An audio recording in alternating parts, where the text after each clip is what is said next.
Hello dear students, ये place value कल हमने डिस्कस किया था। ये चैप्टर जो अभी यूनिट टेस्ट में आने वाला है, प्लेस वैल्यू स्टैंडर्ड 4th और 5th के लिए मेनली इम्पॉर्टेंट है। और स्टैंडर्ड 2nd 3rd के भी बच्चे इसके चीज़ें अगर सुनते हैं तो उनको मज़ा आएगा। मेरे बच्चों को तो ये समझ में आता है। तो यहाँ पर क्या है, प्लेस वैल्यू, इसमें ये 5 टॉपिक कल मैंने बताया था कि जो मैं एक एक करके एक्सप्लेन करूँगी। तो आज ये पहला टॉपिक है एक्सपेंडेड नोटेशन। एक्सपेंडेड नोटेशन बेटा बहुत सिंपल सा शब्द है, बहुत इजी वर्ड है ये, इसमें कुछ भी बड़ी बात नहीं है। तो आप लोगों को मैं बता दूं कि एक्सपेंडेड नोटेशन में करना क्या होता है बच्चों। एक्सपेंडेड नोटेशन मतलब कि give expanded notation for this numbers. आपको क्वेश्चन ऐसा आएगा कि कोई नंबर दिया रहेगा और उसका आपको एक्सपेंडेड नोटेशन लिखना है, मतलब कि इसको प्लेस वाइज अलग अलग कर देना है।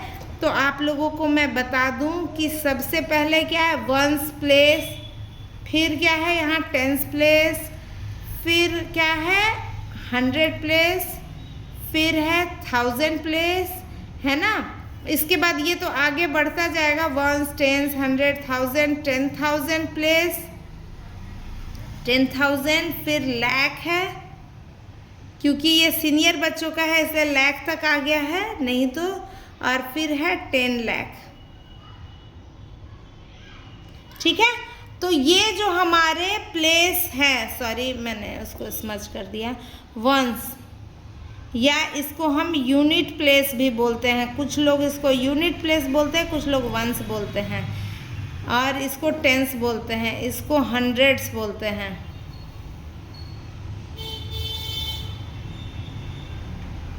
ठीक है, इसको 1000, ये 10,000, ये लाख, ये 10 लाख, ठीक है। तो ये एक बिल्कुल सिंपलेस्ट, बस आपको ये चीज़ें याद रहेगी ना, ये सबसे इम्पॉर्टेंट है।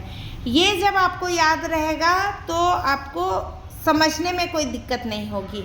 और अब आपको ये नंबर क्या करना है, ये क्या है, आप देखिए यहाँ से देखना चालू कीजिए। ये 1s प्लेस पे है, यूनिट प्लेस पे है, फिर तो जो डिजिट है, जैसे यहाँ 6 है तो मुझे एक्सपेंडेड फॉर्म में लिखना बेटा, तो क्या करेंगे, सबसे सिंपलेस्ट वे, यहाँ पे हम एक 6 लिख देंगे और 6 के बाद हम काउंट करेंगे कितने डिजिट है। तो यहाँ पे 1 2 3 4 5 6 डिजिट है, 1 2 3 4 5 6 हमने डिजिट बना दिए।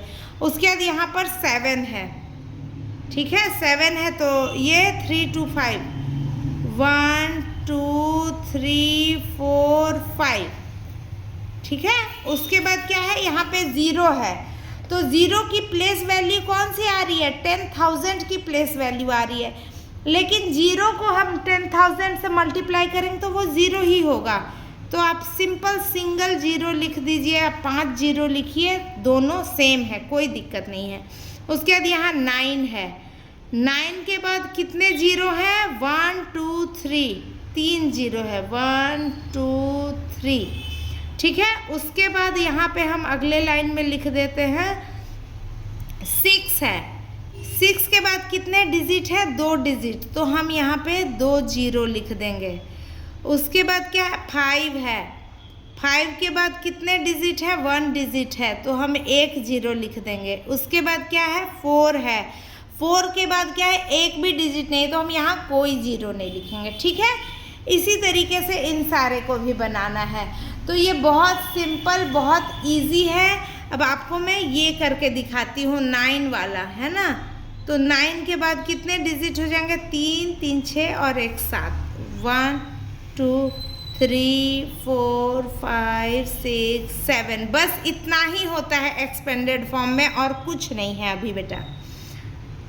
फिर यहाँ 8 है, 8 के बाद कितने डिजिट हैं, 3 3 6, 1 2 3 4 5 6, प्लस क्या है यहाँ पे 3 है, 3 के बाद कितने हैं, यहाँ पे 5 है, 3 1 2 3 4 5, फिर 1 है, 1 2 3 4। फिर यहाँ 0 है तो 0 के जगह पे हम 1 0 लिखे या 3 और 0 लिखे, दोनों सही है। ठीक है, आप जैसे लिखना लिख सकते हो। फिर 8 है तो 8 0 0। उसके बाद क्या है, फिर एक 0 है तो आप 0 लिखो या डबल 0 लिखो, बात बराबर है। और फिर 9 है तो ये हो गया इसका एक्सपेंडेड फॉर्म, है ना।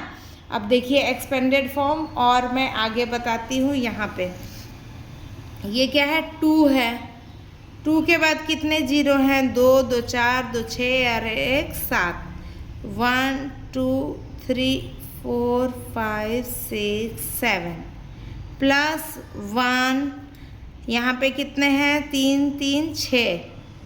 1 2 3 4 5 6 प्लस यहाँ पे 0 है तो 0 कर दो, प्लस 2 है। 2 के बाद कितने डिजिट हैं, 4 डिजिट हैं तो 2 1 2 3 4 प्लस 3 है। 3 के बाद कितने डिजिट हैं, 3 डिजिट हैं, प्लस यहाँ पे क्या है, 0 है, 1 0 प्लस 1 0 प्लस 8। 8 के बाद कोई 0 नहीं है, है ना। तो यहाँ पे आप सिंगल 0 लिखोगे तो भी चलेगा, 4 0 लिखोगे तो भी चलेगा। तो आप सिंगल ही लिखना, एक हैबिट एक ही बना लो। तो ये है। अब अगला ये बचा, ये आप लोग करके और मुझे कमेंट बॉक्स में इसका आंसर लिखिए। ये आप लोगों को HW है, ठीक है।